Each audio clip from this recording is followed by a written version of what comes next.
First off, just a very rewarding regular season for me and our staff and players. Extremely proud of the way our guys competed this year, especially in the league. Just played some really good basketball with some challenging situations, and thought that continued throughout the season. So I was really proud of the way our guys competed, approached things in practice. I've said that a lot this year. They've just been extremely coachable and a group that's really, we've asked them to make some changes. They've done it, and guys have responded. Glad to see some guys rewarded. Certainly Marquise was second team all-league, significant accomplishment, especially in the league with this many good players. Really proud of Gabe and his development into an honorable mention all-league guy. He averaged 14 points a game in this league, and obviously led us in scoring in several games, had some big shots, big games. Certainly upped his play with Dante's injury. I thought he was a guy that really took over in a lot of ways, not just making shots, but I thought leadership-wise he's been very good throughout. So I'm happy for him and all that he was able to accomplish from his freshman year to his senior year. Eli, all defensive team is speaks to one of the reasons why our defense was better. His ability to protect our basket with block shots, but his improvement in just post defense, his improvement in ball screen coverages, much more consistent. I thought he had a great defensive game against Syracuse. It's good to see him rewarded. Our team was one of the better defensive teams in the league this year, and he was a big part of that. So, just proud of those guys for their accomplishments, and really proud of this team for the way they were able to play throughout the course of the season, especially with Dante's injury. You mentioned questions. You mentioned last week that maybe some guys were tired. Did this break help you think going into the postseason and having this double bye? We'll see. We're still practicing. We practiced pretty hard yesterday, and we're going to go reasonably hard today. There's things we need to get better at if we want to, win at a high level. Obviously, the quality of competition that we're getting ready to play in these next two tournaments is going to be high, and we've got some things that we've got to improve, and so we're working hard on that, as well as trying to prepare, for whoever we're going to play, whether it's Boston College or NC State. So, we'll taper back a little bit, a little bit today and a little bit tomorrow, and then try to get ready to play really well here coming up. How different is your comfort level knowing you don't have to go into this tournament winning a game or two games?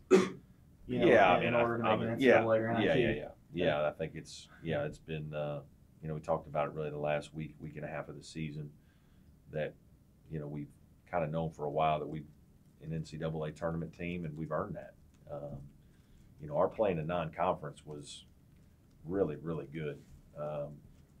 We didn't have many bad outings. We had one or two games here at home against non-conference teams where we didn't play as well, and we didn't play very well in the championship game against Hofstra, but we had a lot of performances that were high level.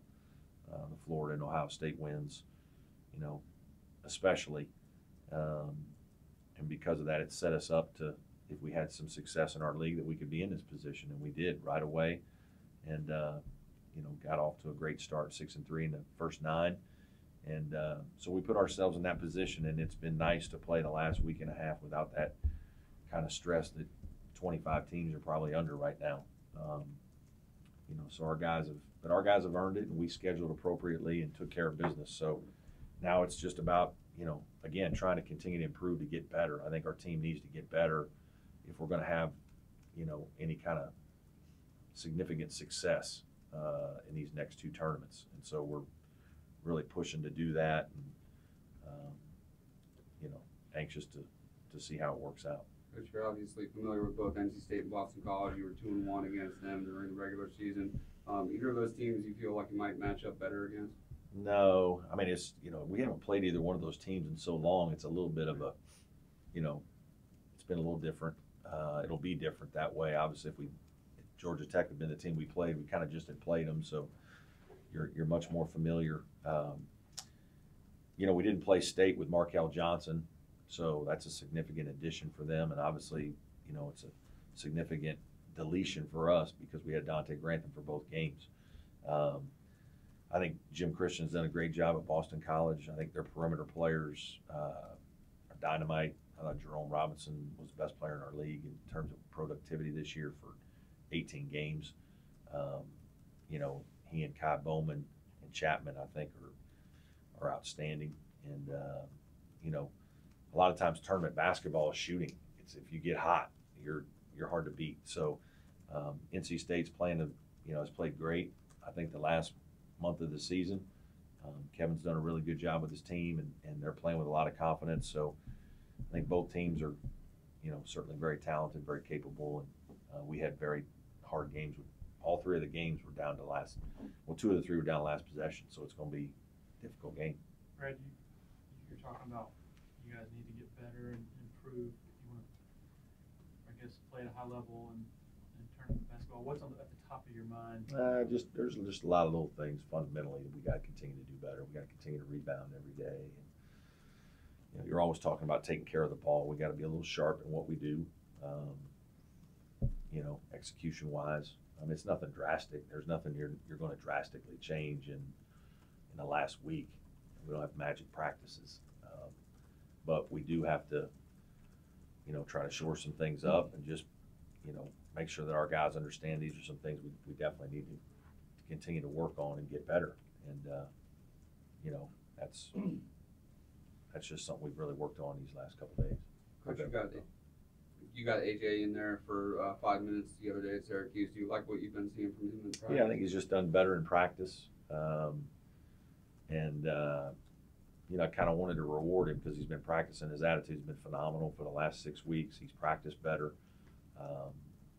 I think he showed some good things, even though he missed a shot and he got fouled. But I tell you what, man, to go in front of 28,000 people when you haven't been in a game in forever and make 3 free throws is pretty good. So I was really pleased that, he was able to do that. He was calling for the ball a couple other times. We just couldn't get it to him inside on kickouts out of the zone. That's one of the things that Syracuse does better than anybody else that you play. They just recover so well. So I thought he looked like a guy who wanted to be out there and wasn't afraid. So that was good to see. And, he still has some things he has to improve. But, I was happy for him and glad that, that he could play well. It'll be like 48 hours before you guys tip off on Thursday. There's still going to be 3 opponents you're going to have on your mind. Pretty sure this is probably something new in your career, and even though you've seen everyone at least once, how difficult is it to kind of? Yeah, it's a little unique and it's a little challenging. I said this on the radio show. I do think there's some merit to, like, we felt it last year when you go, when you win a game in the tournament, it gives you confidence. You've been in that building, you got some good feeling. Your players have good feeling of making shots in a building. I think we felt that way last year after we beat NC State and we're playing Duke. Like, we felt like, we feel good about who we are and let's go play. And, that's the hardest part about, having the double bye is the other team. Somebody's going to have won a game or two and kind of have some positive juice. Obviously, nobody wants to, you don't want to not have the double bye. I'm not saying that, obviously, but there is some positive things that players can take from playing well in a tournament setting and kind of then that going to the next game. And then just in terms of preparation, it's, you can try to figure out who you're going to practice for. And obviously we're doing a little bit of things for both teams right now for today. The only good thing was that we just saw BC win. But, yesterday we really just worked on our team. We're still working mostly on our team and then, a little bit of state, a little bit of BC if we think there's something there that's different. So it's not like you can have a normal 2-day prep where you're all in on everything this team does, and you just got to kind of react. With Marquise, we see sort of a reserved, quiet side of him. What's he like behind the scenes? He's very similar. He doesn't talk a lot. He's not a guy who's showy at all. I mean, he just kind of comes in and does his thing. He and Dante can get to goofing around and laughing a little bit about silly stuff. I mean, he's really just he's not like the guy that he's kind of like that as a player because he'll be quiet for 20 minutes and then all of a sudden something will happen and he snaps and turns into this assassin and makes big shots. But he's kind of like that every day. I mean, he really is. He's not a. He just kind of comes in, does his deal, and quietly goes about his business. And it takes a lot to get him upset. So if he gets upset, something's happened. Either somebody's done something that he doesn't appreciate, or he got fouled or whatever it was. You can guarantee it. Or he's mad at himself. But he's not a guy that complains a lot or even talks that much. He's just kind of a quiet guy. Coach, you were second in the ACC Coach of the Year voting. The guy that won it as his team #1 in the country. One of the 10 semifinalists for the Naismith Coach of the Year. What does that recognition mean to you after all the pressure that you've been under the last couple of years? Yeah, I don't really worry about it.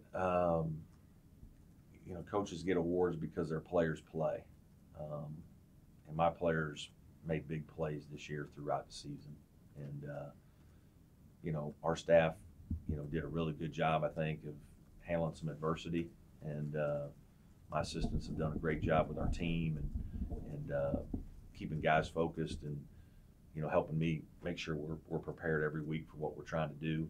But coaches win awards because players make plays, and they're the guys that stop people or make big buckets, and that's really what it's about. So it's nice to be recognized for those things, but it's really a player's game. Marquise and Gabe have kind of quietly been good rebounders Mm-hmm. this year. How important has that been? Very significant. Something we've emphasized a lot.